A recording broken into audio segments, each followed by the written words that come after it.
Senior सहाफी तजियाकार Hamid Mir साहब ने भी हमें ज्वाइन कर लिया, उनसे भी बात करेंगे। मीर साहब, इस बयान के आने के बाद यही समझा जाए कि हुकूमत के साथ ही है मुस्लिम लीग खाफ, और अगर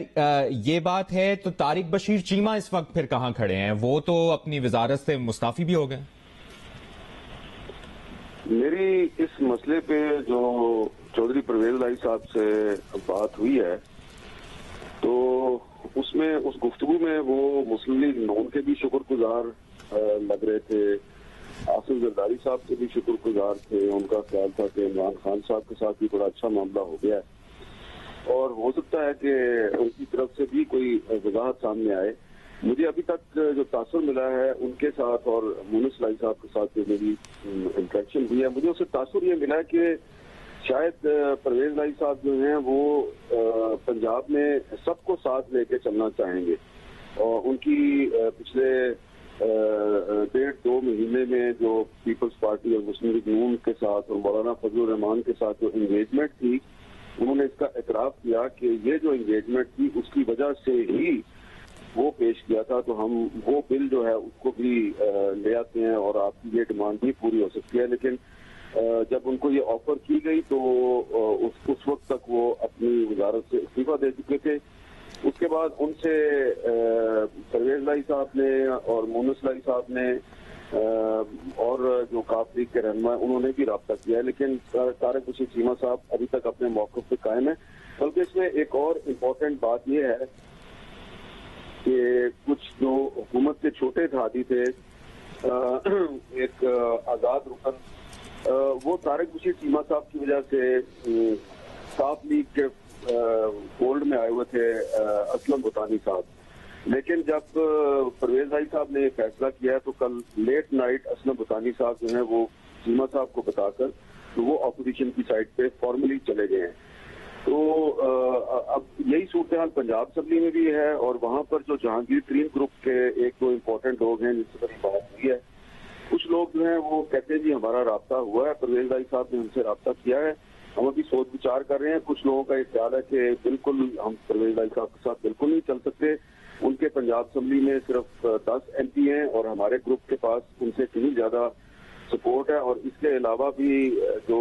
पाकिस्तान तहरीक इंसाफ के अंदर जो स्प्लिट है पंजाब असम्बली के अंदर, तो उसमें भी 3-4 बड़े बड़े ग्रुप हैं। तो उनका ये कहना है कि परवेज लाई साहब को काफी मुश्किल पेश आएगी। बहरहाल इस वक्त अब चौधरी शुजात हुसैन साहब से उन्होंने जो बयान एक दिलवा दिया है उसका मकसद यही है कि वो चाहते हैं कि कम अज कम जो फैमिली है उसके अंदर जो इख्तलाफात की खबरें हैं उनका खात्मा हो सके। लेकिन अभी जो परवेज लाई साहब हैं उनकी एक कोशिश होगी कि तरीके अदम एतमाद पर वोटिंग से पहले पहले वो अपने आप को पंजाब में एक कंसेंसस कैंडिडेट के तौर पे सामने लाएं, लेकिन मुझे लगता है कि ये काफी मुश्किल होगा। अच्छा, मुनीफ फारूक, ये कहिएगा कि कल के फैसले के बाद तरीन ग्रुप और अलीम खान ग्रुप का झुकाव किस तरफ होगा फिर?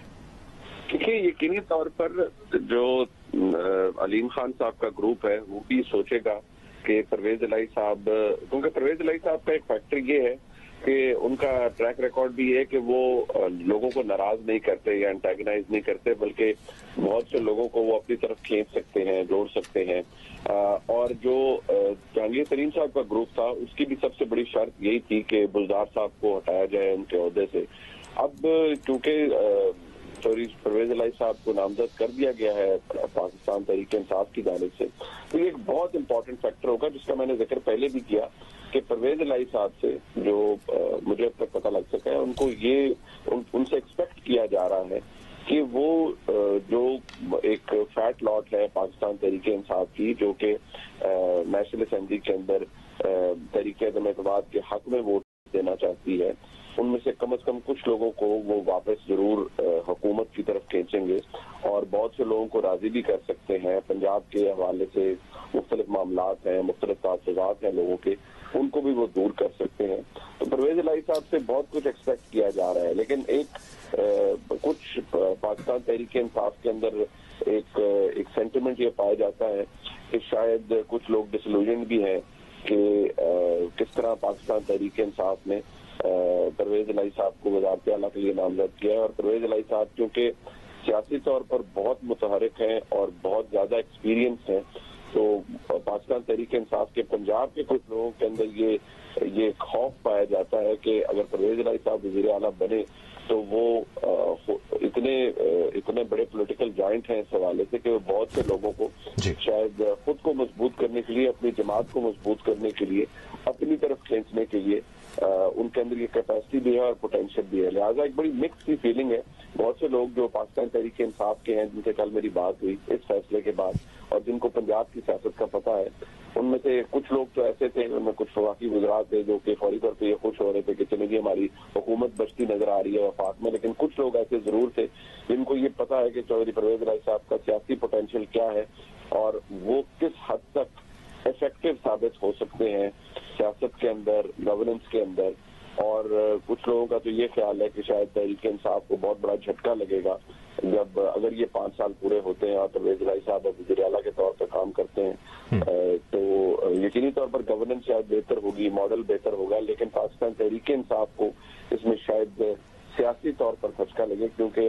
परवेज इलाही साहब की जो सियासी बसीरत है या पॉलिटिकल एक्यूमेन है उसको शायद मैच करना पाकिस्तान तहरीक इंसाफ के पंजाब के लोगों के लिए मुश्किल होगा। तहरीक इंसाफ को सियासी तौर पर धचका लग सकता है, ये आपका एनालिसिस है। मीर साहब, अगर नंबर गेम की बात करें तो काफी क्लोज कॉन्टेस्ट लग रहा है। कुल तादाद 371 है अरकान की और अदम एतमाद कामयाब करने के लिए 186 अरकान की हिमायत हासिल करनी होगी और मुस्लिम लीग नून के 165 और दीगर जमातें मिलाकर ऐसा लग रहा है कि तहरीक इंसाफ के मुकाबले में काफी पंजाब असेंबली में क्लोज कॉन्टेस्ट होगा। तो आपके ख्याल में छोटे ग्रुप कितना अहम किरदार अदा कर सकेंगे और यहां की जो भी डेवलपमेंट होती है पंजाब में, वज़ीर आज़म की तहरीक अदम एतमाद पर इसका कितना असर पड़ेगा? इसका तो बराह रास्त ताल्लुक ही वज़ीर आज़म के खिलाफ तहरीक अदम एतमाद से है। और इस सारे मामले में आप ये देखें ना कि ऑपोजिशन को एक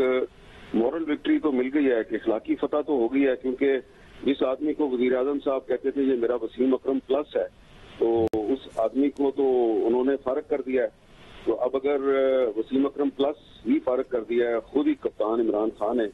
तो अब उसकी रिप्लेसमेंट जो है वो आप समझें कि वो चौधरी परवेज इलाही के साथ की है, जो कि पहले मुखालिफ टीम के साथ मिले हुए थे।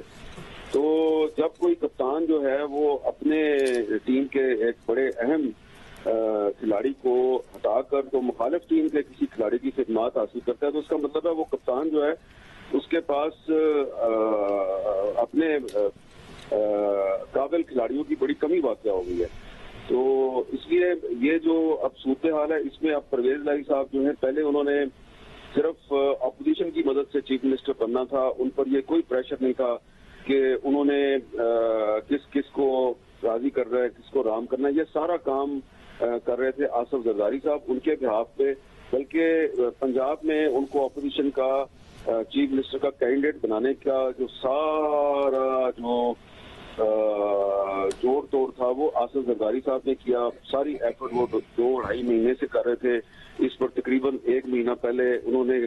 एक क्वाइट कंसेंसस भी करवा लिया था और ये 2 दिन पहले जो है वो कंसेंसस जो है वो फॉर्मली मटीरियलाइज भी हो गया, दुआए खैर भी हो गई। और फिर शुजात साहब और परवेज इलाही साहब परसों रात को 10:30 बजे जरदारी साहब का शुक्रिया अदा करने चले गए, उनका शुक्रिया भी अदा कर दिया। तो पहले ये काम सिर्फ जरदारी साहब कर रहे थे ऑन बिहाफ ऑफ परवेज इलाही साहब। अब परवेज इलाही साहब ने साइड चेंज की है, अब उनको इमरान खान का चीफ मिनिस्टर बनकर मैदान में उतरना है। तो उसके लिए अब वो सारी एफर्ट उनको खुद करनी है। जो पहले ये सारी एफर्ट जरदारी साहब कर रहे थे, अब वो उन्होंने खुद करनी है। तो ये अब उनकी रिस्पॉन्सिबिलिटी जो है और उन पर जो प्रेशर है वो डबल हो गया है। और उनकी पोजीशन वही होगी जो इस वक्त इमरान खान की है कि इमरान खान साहब जो हैं उन्हें अपने जो छोटे छोटे इत्तेहादी हैं उनकी मिन्नत समाजत करनी पड़ रही है, उनको बड़ी बड़ी ऑफर्स करनी पड़ रही हैं। अब यही काम परवेज इलाही साहब को करना पड़ेगा। वो खुद तो चीफ मिनिस्टर के कैंडिडेट बन गए हैं, लेकिन अब जो छोटे छोटे इत्तेहादी हैं उनमें से कौन सी मिनिस्ट्री मांगेगा। जो वजारत दाखिला पंजाब की, वजारत खजाना है, इसी तरह बल्दियात है, इसी तरह सेहत है, एजुकेशन है, ये इंपॉर्टेंट मिनिस्ट्रियां होती हैं सूबे में। तो ये फिर परवेज इलाही साहब को इस पर लोगों को राजी करना पड़ेगा, किसी को कुछ देना पड़ेगा, किसी को कुछ देना, तो बड़ा मुश्किल हो जाएगा। और खास तौर पे उनके लिए सबसे बड़ा टास्क जो है वो ये होगा कि जहांगीर तरीन ग्रुप सारे का सारा उनके साथ आए और अलीम खान साहब जिनके साथ एक काफी साइजेबल नंबर है पीटीआई के MPs का वो भी उनके साथ आए। इस सारी सिचुएशन में मुझे लगता है कि अलीम खान साहब जो है उनकी दोबारा एक रेलेवेंस हो गई है, उनकी एक पोजीशन दोबारा बहाल हो गई है। पहले वो कुछ दिनों से पस मंजर में चले गए थे, अब हो सकता है कि वो भी उनको भी कहीं से कांटेक्ट किया जाए ऑपोजिशन की किसी पार्टी की तरफ से कि भाई आप भी सामने आ जाएं। तो ये काफी इंटरेस्टिंग सूरत हाल पैदा हो गई है और मुझे लगता यह है कि परवेज इलाही साहब अगर ऑपोजिशन की साइड पर रहते तो बड़े आसानी से उनको चीफ मिनिस्टरशिप मिल जानी थी, लेकिन वो शायद उन्होंने एक लॉन्ग टर्म प्लानिंग की है। वो ही चाहते हैं कि ये जो इलेक्शन होना है इस साल या अगले साल, इस इलेक्शन के बाद भी वही चीफ मिनिस्टर रहे पंजाब के, और उसके लिए जरूरी है कि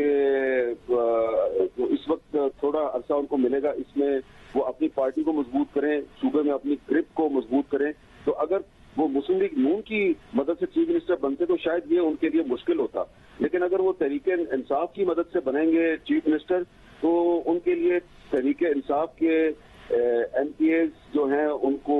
तोड़ना जरा ज्यादा आसान होगा, क्योंकि वो तो पहले ही काफी टूटे हुए हैं। मुस्लिम लीग नून वालों को तोड़ना काफी मुश्किल होता। तो ये इस लिहाज से परवेज इलाही साहब जो है उन्होंने बड़ी दूरअंदेशी का मुजाहरा किया है, और ये बात बिल्कुल ठीक है कि अब वो अगर चीफ मिनिस्टर बन जाएंगे तो उनका टारगेट तो तहरीके इंसाफ ही होगी। तो तहरीके इंसाफ एक सॉफ्ट टारगेट है, मुस्लिम लीग नून जो है वो काफी मुश्किल टारगेट था। तो इस लिहाज से देखा जाए तो परवेज इलाही साहब ने बड़ा अच्छा फैसला किया। ठीक है, हामिद मीर साहब हमारे साथ मौजूद थे, मुनीफ फारूक साहब हमारे साथ मौजूद थे, और चौधरी शुजात हुसैन की जानिब से जो बयान सामने आया उस पर अपना एनालिसिस दे रहे थे। बहुत बहुत शुक्रिया आप दोनों का।